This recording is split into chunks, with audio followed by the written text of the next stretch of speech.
Welcome, ladies and gentlemen, to the Carolina Conversation. I'm your host, Shammond Williams. And ladies and gentlemen, today we have a pioneer with us, a gentleman that has done a lot of great things for a lot of the things that you enjoy each and every day. And it's great to know that this person is also a Tar Heel. He actually lives in Travelers Rest, South Carolina, in the upstate of South Carolina, where I'm actually from. But more importantly, he laid the foundation for a lot of things that we were able to benefit from at the University of North Carolina. And people are beginning or having the opportunity to benefit from each and every weekend. He's a 1988 graduate of the University of North Carolina. Please, ladies and gentlemen, let's welcome Rob Temple. Thanks, Shammond. Great to be with you. Great to be with you. Yes, man. Yes. Thank you for taking the time out your busy schedule to be with us here at the Carolina Conversation. As we spoke last week, you were doing a lot of traveling. Can you explain to us what you were doing? I mean, I know what you were doing, but explain to us the great things that you were doing and the time you were getting to spend in the past, 14 days. Listen, it was pretty strong. We call it every year we would say that we were going bowling, which didn't mean hitting the lanes. It meant going to multiple bowl games. So I probably did, 5 or 6 bowl games, South Carolina and the Duke Mayo's bowl game in Charlotte. Went to a range of them that are represented by our clients. We represent bowl season, the governing body over all the postseason games. We did all of that.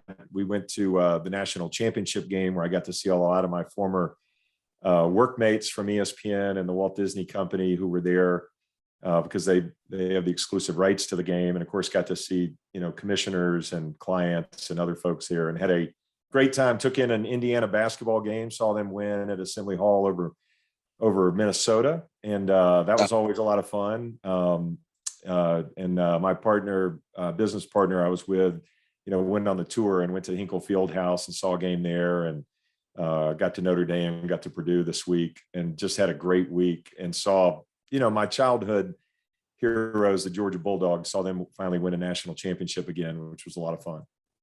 Well, that's awesome. That's awesome. Now, you got a chance to talk about your business partners. Now, for those who don't know, Mr. Temple is the CEO of Fish Bait Solutions, LLC. Could you please explain to our listeners what Fish Bait Solutions are?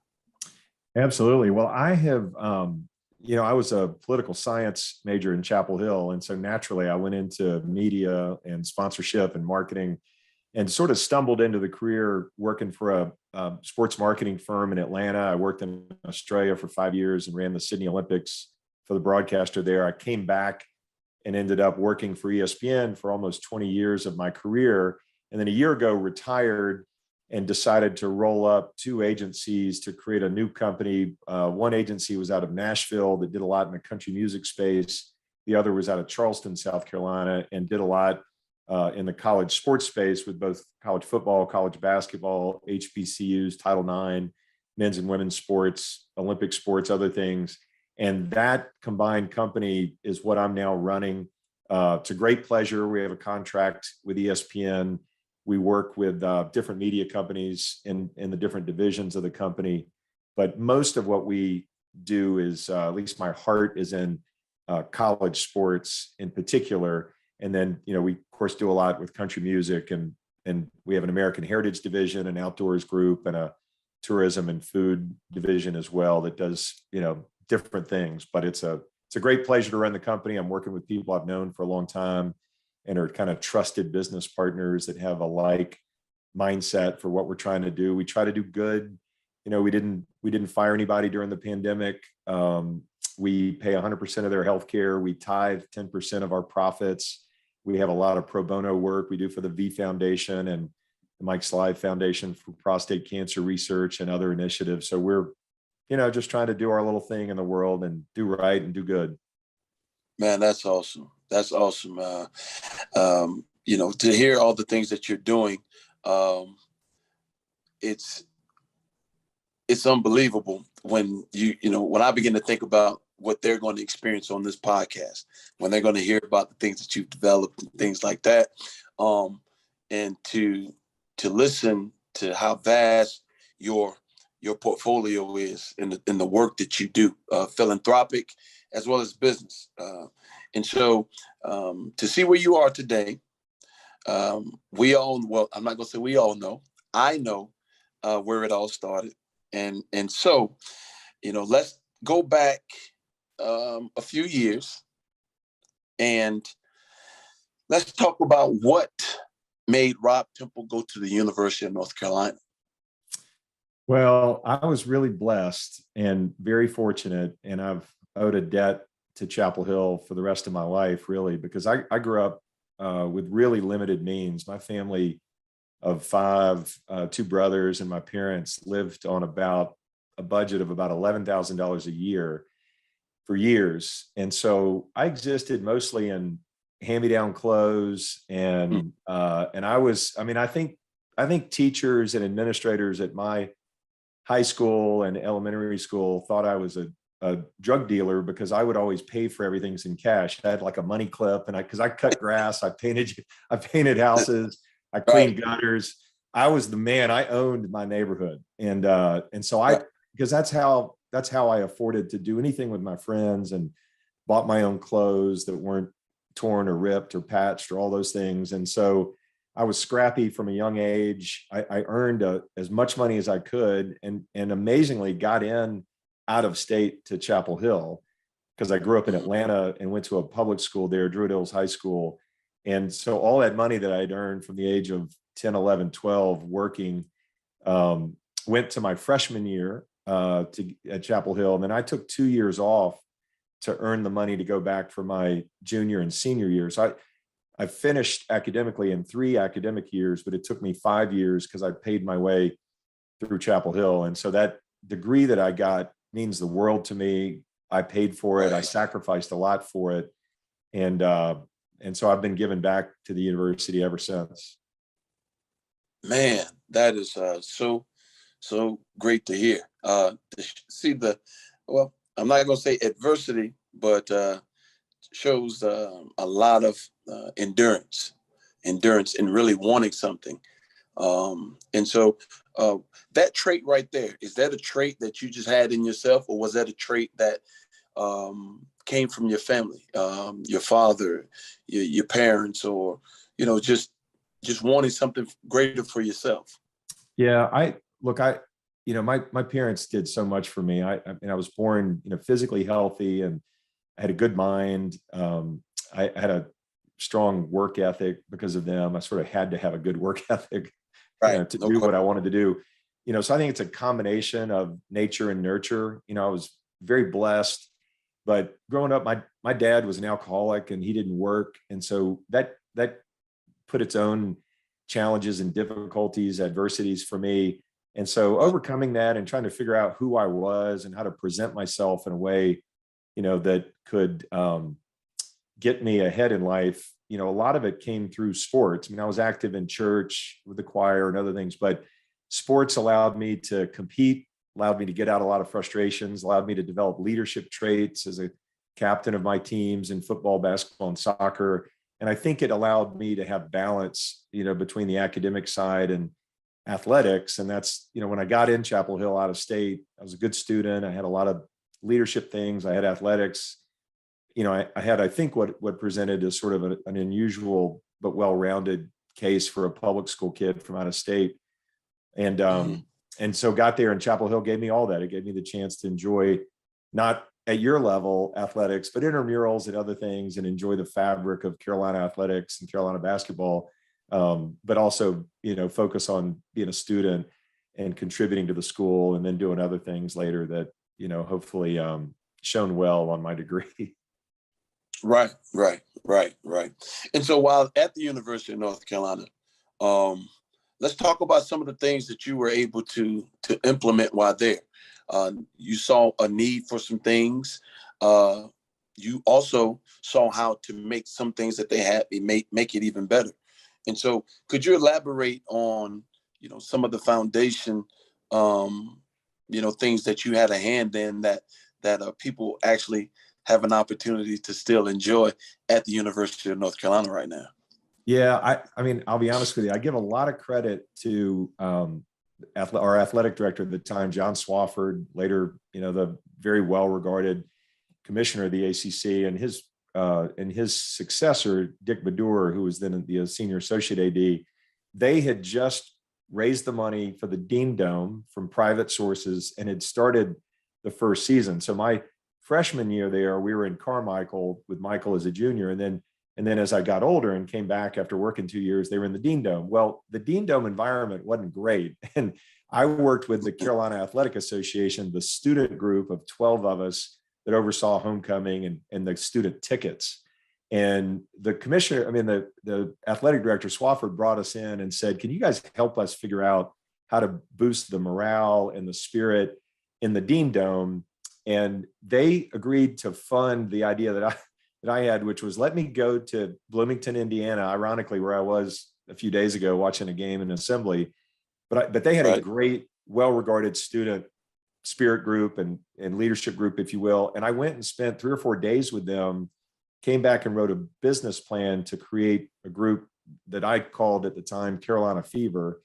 And they accepted, they loved it. They helped fund it. They allowed us to raise our own money through t-shirts that I designed, including one that became sort of either famous or infamous, called Taking a Dookie, which was really funny, about a ram reading the Daily Tar Heel on the commode. But it was wildly popular as a student t-shirt. But we raised our own money. We built the group into 700-800 people. It was fun because it cut across years. It was girls and boys, men and women. It was everybody. It was diverse. It was just a place for people to belong. And I love the fact that has existed ever since and has grown into such a wonderful program and platform, and it has uses social media and points and everything else. And it's great to watch that. But that was my first foray into sort of marketing and business plans and media. So it really helped build my confidence in what I ended up doing, which is fallen into sports and media. Right. And so, once you've gotten that that degree, and you had a lot of experience under your belt from working at the University of North Carolina, how was your road moving forward? Did you actually know exactly what you wanted to do, or did you need some time to find out exactly what would be best for Mr. Temple? Shammond, that's such a great question, because I really had no idea what I was going to do. And I was sort of envious of my friends who were on a track to go to medical school and become a doctor, go to pharmacy school, become a pharmacist, go to law school and become a lawyer. Like I just envied that, because they sort of knew what they were going to be, I thought, the rest of their lives. I had no idea. I had a poli-sci degree with a history minor, and I didn't know. And so fortunately, because of Carolina Fever, and I'd been inducted into the Order of the Old Well and had gotten some visibility for that, the development office at the time contacted me on campus. Like, a dude came up in like a 3-piece suit and wanted to have coffee with me. And I was like, dude, I don't know. And it was the vice chancellor. So we had coffee. He asked me to work for the university's phonathon program, which had students call alumni for contributions. And I did that for about a year or two. And then they brought me up to the Arts and Sciences Foundation to work on the bicentennial campaign at the time in the early 90s, which was at the time, a very significant, capital and fundraising campaign. And yes. I did that for the college. And that was a great experience. I got to travel and meet alumni from the college who'd become business people, doctors, lawyers, entrepreneurs. And that was a great experience. And that sort of led to then my pivot from that into going back to Atlanta, where I was from, and falling into the sports marketing industry. Right.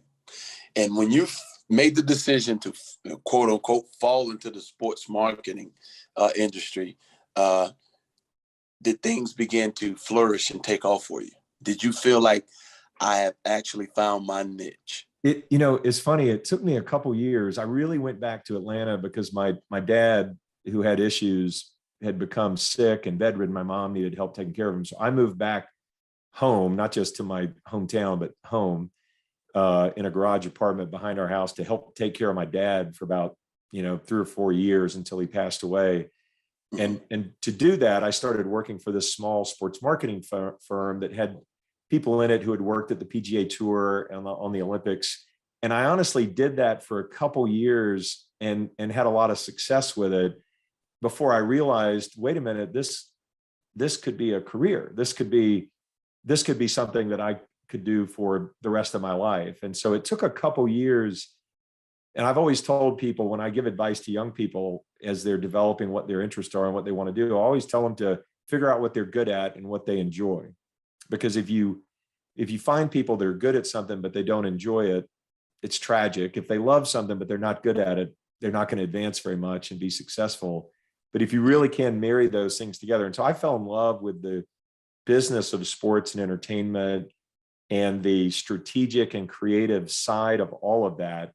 And I did that for 4 years in Atlanta. And that led to them asking me to open an office for the agency in Sydney, Australia, which I was like, yeah, for a kid that grew up poor and didn't go past the railroad tracks up the street, I was like, yeah, okay, let's go to Sydney. Nice. Sydney's a beautiful place. Sydney's a beautiful place. And so living down in Sydney, how was that experience for you? Being there, like I said, a beautiful city, being in another, hemisphere. How was that total experience for you? Yeah, it was great. And the seminal thing that really happened in Sydney is I honestly, moving overseas, having grown up the way I did, even through college and with things that I'd done, I always felt like I was faking it and getting away with something. And moving to Australia built my confidence. And over my 5 years in Sydney, I began to realize that I'm not lucky. I'm not just lucky, and I'm not faking it. I'm actually good at this. I'm strategic. I'm creative. I stitch things together, assets, intellectual property rights, things that other people maybe don't see.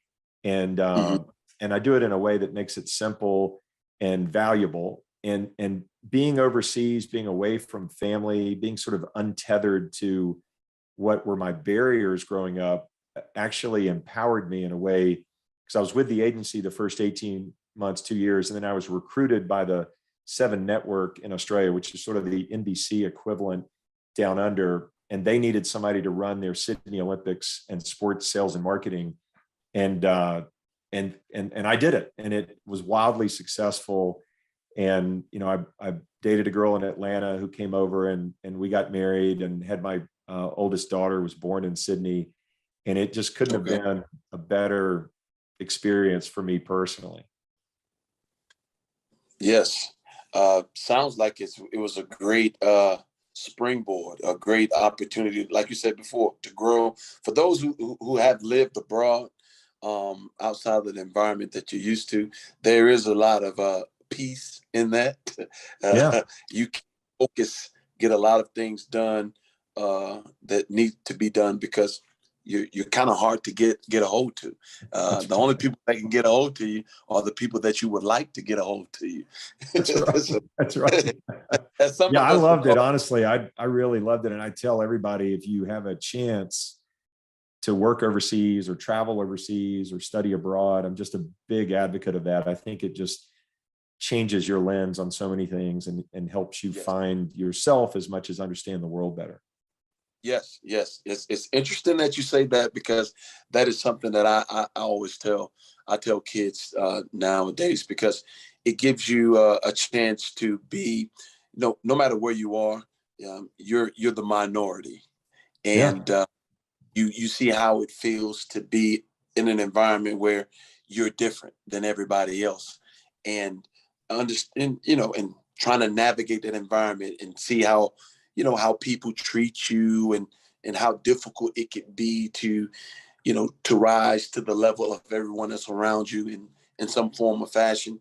And so, I like to use it to say, when there's people that are new to your environment, no matter where you are, it helps you have some kind of empathy for them, and kind of, want to help them along, because you've actually been that before.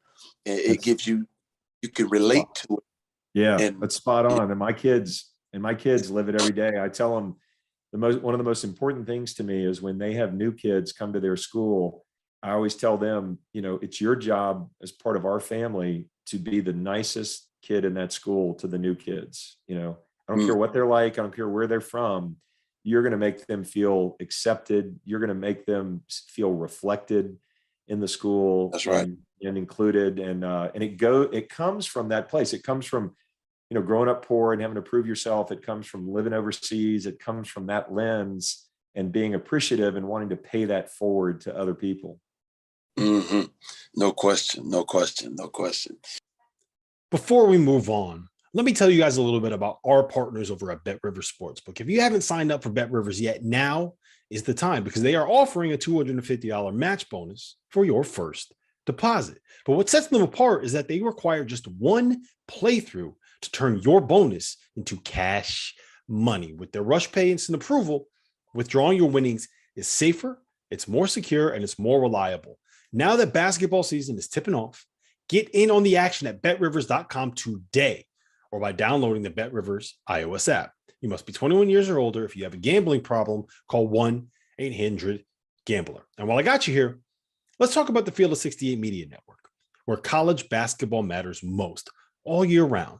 This is a digital media and podcast network that we've been building over the course of the last year. We have shows hosted by some of your favorite players covering the program that they love the most.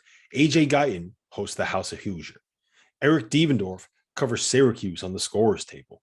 Dan Dickow hosts the Gonzaga Bulldog broadcast. We have Florida's Patrick Young and Duke's Andre Dawkins and North Carolina's Shammond Williams and Michigan's Stu Douglas and Illinois' Deion Thomas. The list goes on and on and on. We have more than 30 shows right now.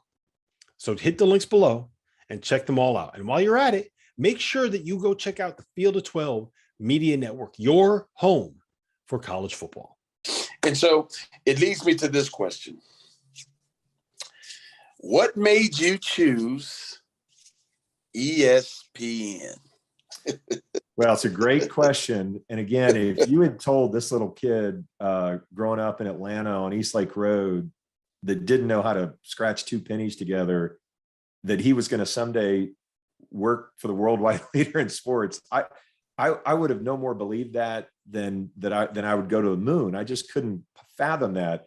But when I came back, I got recruited away from Australia to join a college marketing firm called Host Communications to design what is now the NCAA Corporate Champion Partner Program that CBS and Turner run. It's been around about 20 years, but it was an evolution of the two-tiered media and marketing packages I had created for the 7 Network in the Sydney Olympic Games. So I created a two-tiered, and there really should be a third tier that drives more revenue and value down to women's sports, Olympic sports, other sports, but the NCAA hasn't unlocked that yet from my original design. But I designed that. It generated a ton of money, and I mean a ton of money for CBS and for ESPN, because ESPN had 22 other NCAA championships beyond March Madness that CBS had, the men's basketball.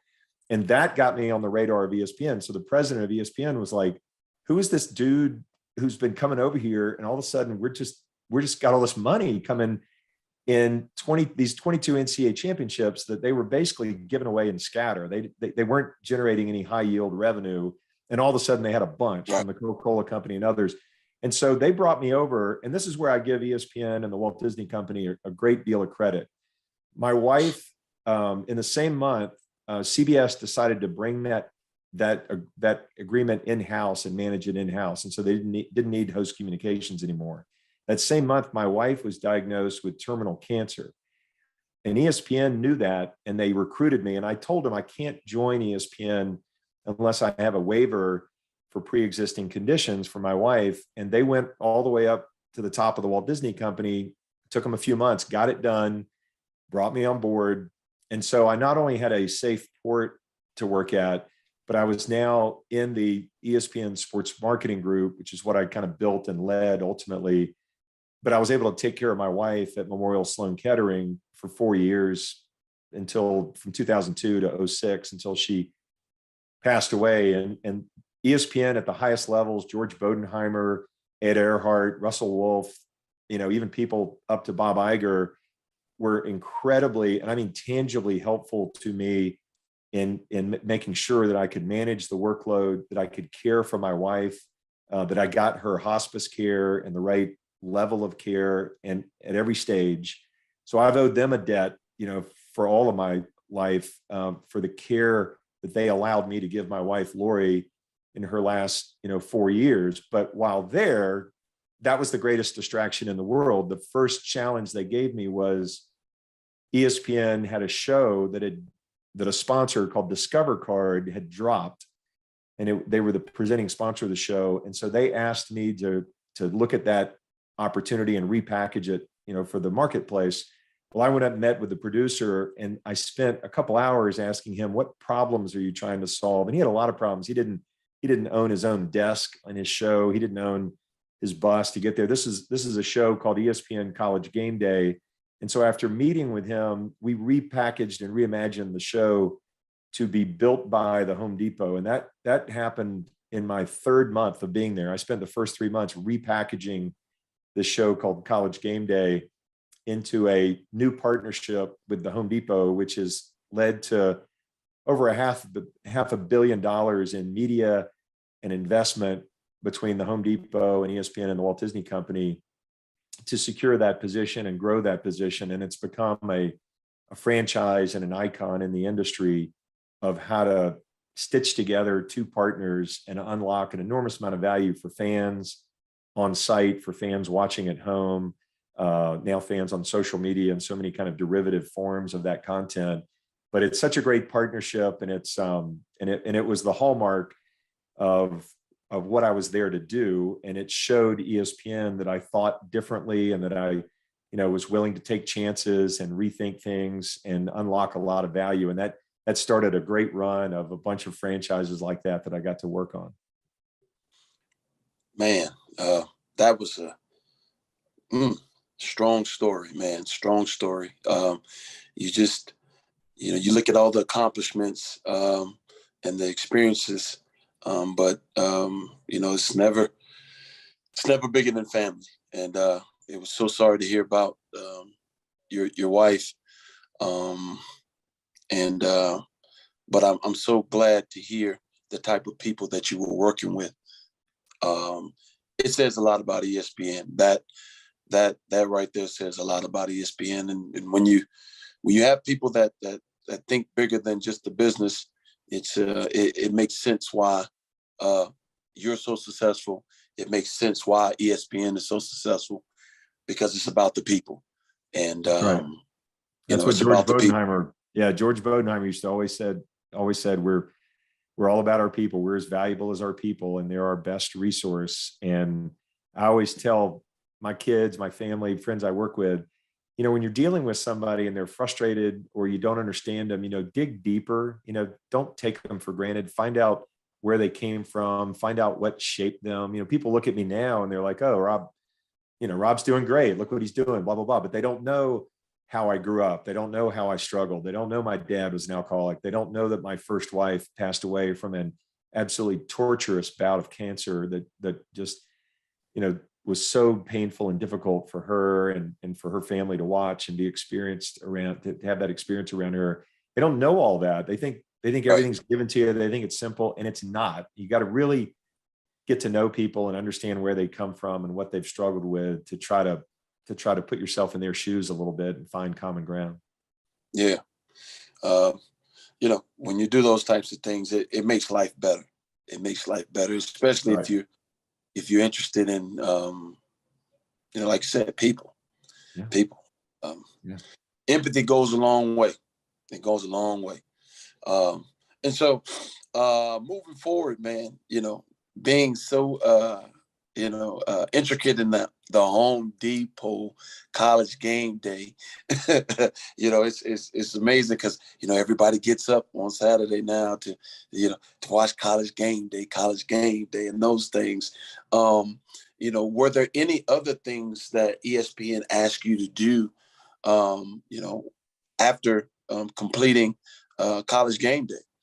Yeah, I got to do a bunch of stuff, because when you do something well and you take a different approach, they often, at ESPN, if you're a good producer or director or whatever, ESPN is going to ask you to rinse and repeat and do it a lot more. And so they kept giving me additional sports, additional responsibilities. I mean, eventually I ended up leading a group of 106 really talented executives in multiple markets around the country with a group called ESPN Sports Marketing. And that was sort of the pinnacle of what I enjoyed there before moving over to Burke Magnus's programming rights and acquisitions team, which was also kind of a fabulous, different but fabulous experience. But sports marketing allowed me to develop ESPN 25 original content. I partnered with John Dahl, another UNC class of 87, 88 grad, who had a RTVMP major back then. But he is as a Carolina grad, he's the executive producer of a lot of 30 for 30s, SEC Story, The Last Dance. And then he and I also worked together as the two original people who developed College Football 150, which was a 40 different 1 hour plus episodes looking back on the 150 years of college football. And he's debuting on February 7th, a 10-part series on the history of the ACC tournament, which you're featured in. And John has sent, as the executive producer, he sent me rough cuts and interviews with you, which you did fabulous for Carolina. I've been bragging about you I'm on the UNC Board of Visitors now. I've been bragging about you and that documentary to people there, and in Chapel Hill, I'm seeing folks from the Rams Club and the athletic department and talking it up. But those experiences, and I was the commercial architect of the BCS and then helped develop and launch the college football playoff. A lot of those deals you see now, whether it's the Chick-fil-A Peach Bowl or the Capital One Orange Bowl, the Goodyear Cotton Bowl Classic, we helped design those logos. I helped present those deals. I helped negotiate those deals. And that's billions of dollars worth of value and media investment for ESPN and Disney, as well as unlocking extraordinary value for our bowl partners, for fans and for the brands themselves that are iconic brands. But, it's part of growing. I mean, I first worked with Chick-fil-A when they were a regional brand and they sponsored a bowl game. And then we created the mascot movers with their cows, bringing the headgear in for Lee Corso, and grew them there. And then we made them a college football playoff official partner and part of the New Year's Six. And it helped complement and drive their growth to a national company. And now they're growing internationally. So that part of it, unlocking value, helping reduce risk for my company and for partnered companies, and to do right by our rights holders, particularly in the college space, because you're trying to do right by the student athletes as well, was always kind of a priority for me over my years there. Man, it's you're like a ever moving pen, man. And I'm like Forrest Gump. I just keep stumbling into stuff. hey, when the Lord gives you great talent, you have to use that talent. And that talent allows a lot of people to be happy, a lot of people to experience great things that they probably wouldn't experience it at, or even take it to the level that they would enjoy it. And so, I mean, that's a great thing, man. And so, we listened to all of the great things that you've done and all the things you've had at hand in. And so what made you make the decision to step away from ESPN and create your own company? Well, a lot of people don't know this just because it wasn't part of the conversation of the narrative, but because my first wife passed away and I was so blessed to get remarried to a woman who went to Carolina undergrad and law school and is the CEO of a wonderful law firm, one of the oldest and biggest in North Carolina, called Womble Bond Dickinson. She's been with them her whole firm. She's been the CEO the last 5 years. She and I had dated in the early 90s, had gone our separate ways for 13 years, and really a miracle. And thanks to God looking out for both of us, brought us back together. And we had 2 more children together.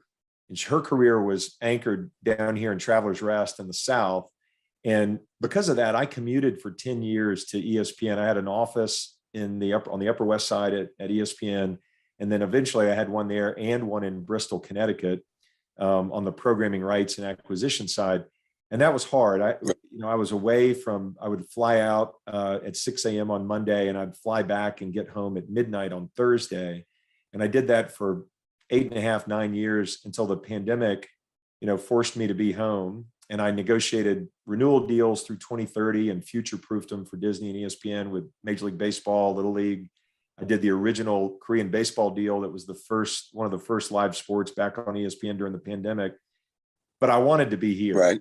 I'd been away from my family too much, and I love my family. I love being with my wife and kids. And I have now a seventh grader in school and a ninth grade daughter. And so I really prioritize being with them these last years. And ESPN was changing, evolving. I had a great opportunity. I was approached years ago by these partners that I trust and love and admire. And they're older than me, and they wanted somebody, quote, young like me to add a longer tail to what they were doing. And I really just wanted to pivot into something I enjoyed. And I still get to do college sports. I still get to work with ESPN and Disney. I get to now explore country music, outdoors, this American Heritage Division, food and tourism. It's sort of stuff that I like. And I'm working with people I like and trying to do good while we're doing that. And so for me, it was a natural evolution, to get to 55, to be able to retire with a pension and benefits and maintain such great relationships, but also be part of the transformation. ESPN's going in a different direction, and Disney. And I was part of wonderful growth years there, but they were wonderful to me. And I'm in a terrific position now where I can spend time at home. I work from home. This is my home office in our carriage house on the farm. And it's just fabulous. Yeah. Now here's the question. This is my ultimate question, but here's my question for you. Knowing that there's always something in you that drives you. I mean, we've understood that listening to you this time. Now being the CEO of Fish-Based Solutions, what's driving you? What's driving you to push for success? Like you've always done previously for other companies, now for your own company. Yeah, it's a great question. And I'll be honest with you. I'm not motivated for credit. I'm not motivated to prove anything. I do find it liberating to be outside of the constraints of a big company. It didn't matter the company, but big companies are big, and it's liberating to be outside of that. It's more entrepreneurial. I get to be a little bit more creative. I get to give back more and be more of a decision maker in terms of where we're going. I enjoy the strategic challenge of helping solve problems for institutions, conferences, brands, media partners. I like that. I like the creativity. I like doing things that turn into stuff that people enjoy. We worked with Sony Music to have one of their artists named Luke Combs write a song called South on Ya, and that became the anthem for the SEC Network's college football coverage this year. That was a lot of fun, stitching together new friends and partners in Nashville with people I had worked with. I'd helped launch the SEC Network from the ESPN side. And that was a lot of fun. We did 2 concerts this year for T-Mobile in the SEC with Old Dominion to kick the season off in Atlanta, and then came back with Chris Young and some other artists at the Champ Game.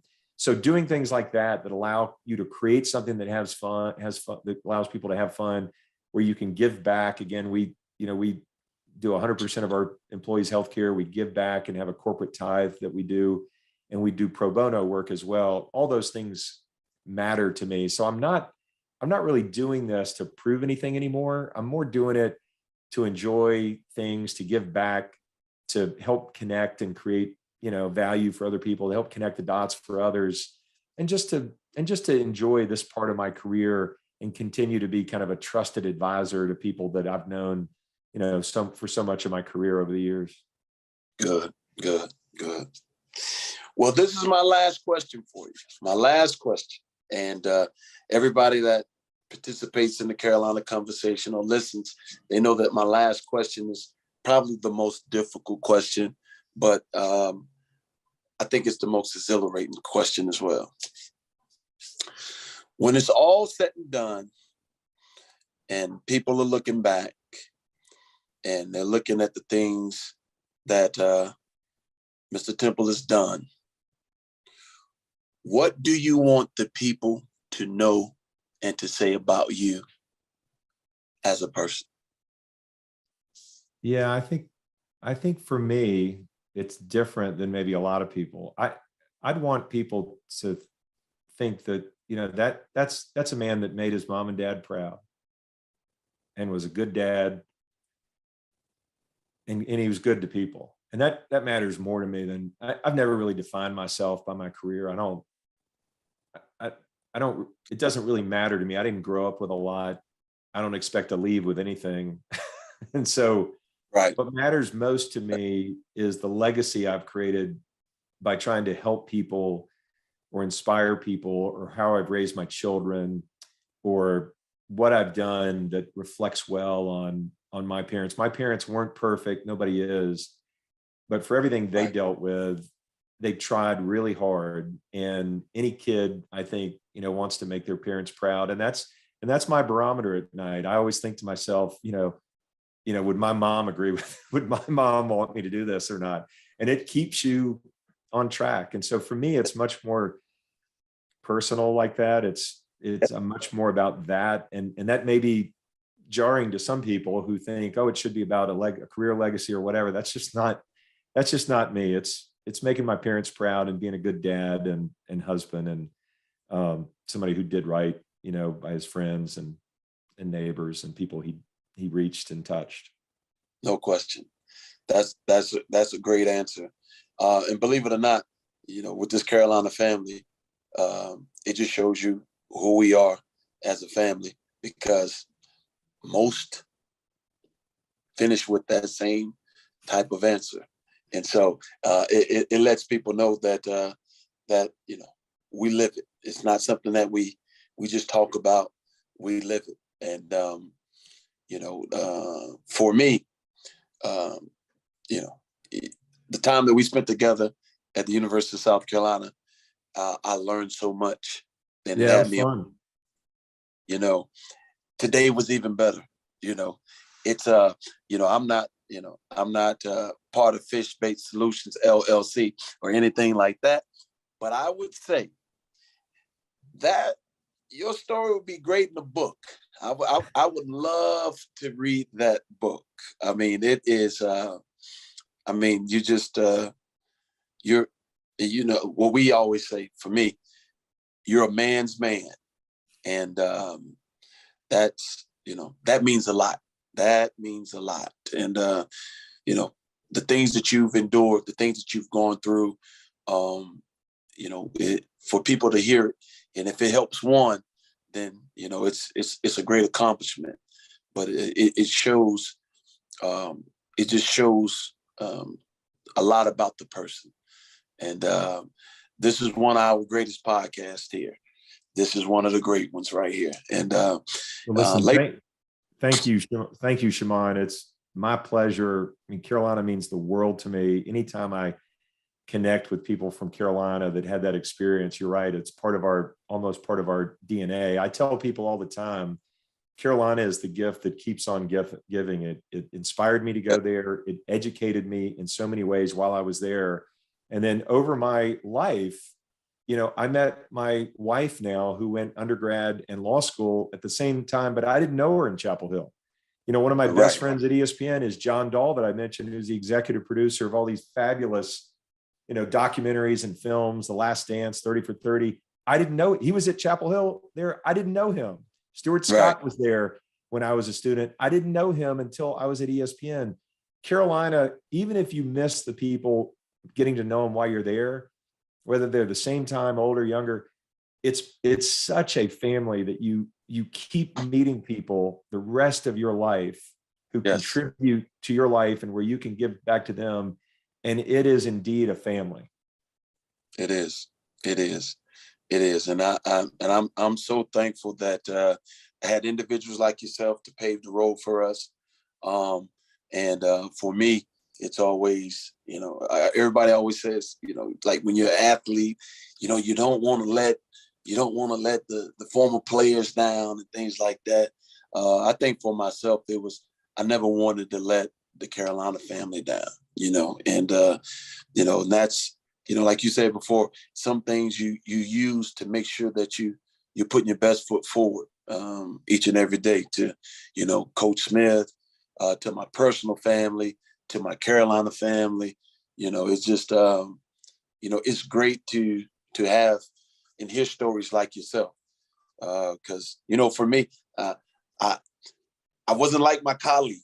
For me, I wasn't the All-American. I wasn't that guy. I was like you, a little kid from upstate South Carolina that had nothing. So, to hear you speak, it resonates a lot with me because I understand it. And there's a lot of us that are listening that your story resonates with us, and it gives us some push to say, hey, you know what? There's more. There's more. And Shammond, I'll tell you, I mean, first of all, I love that you recognize that and that you appreciate it. But I've always found having a heart that has you feel indebted to, first of all, to God, secondly, to my parents, but indebted to Chapel Hill, indebted to ESPN. I lost my wife and it was a tragedy, but she was such a gift for me. If I'd never met her, if I'd never known her, there's so many things that I feel have been such a gift to me and that I feel a debt to repay. And it makes me work harder. It allows me to enjoy and appreciate things more. And having that heart where you want to do better. I've always wanted to give back to Chapel Hill because Chapel Hill gave me the chance to be educated and to launch my career, to do so many things as maybe small. And, Carolina Fever may just seem like a student thing, but it put me on a path that led me to my career. And there's so many things about Chapel Hill that have kept bringing gifts back to me. It always is something I've wanted to give back to. And so I have that sense of paying it forward, giving it back, a debt. And that's a good thing for me. That's a good thing that motivates me. Yeah. Yep. You're absolutely right. You're speaking word to truth. And that's awesome, man. So, Mr. Temple, I want to say thank you for your time. You've been outstanding. And this podcast is going to be great. But we want to say thank you at the Carolina Conversation for participating today. Also, for all our listeners that are listening to the Carolina Conversation, when you're not supporting the UNC Tar Heels, make sure you check out the Old Dominion women's basketball team, coached by head coach Delisha Milton-Jones. The women are doing an outstanding job. Just started the conference season last night against UTSA, where we got a win on the road, and looking forward to getting a win against UTEP this Saturday. But thank you for listening, and go Heels. Go Heels.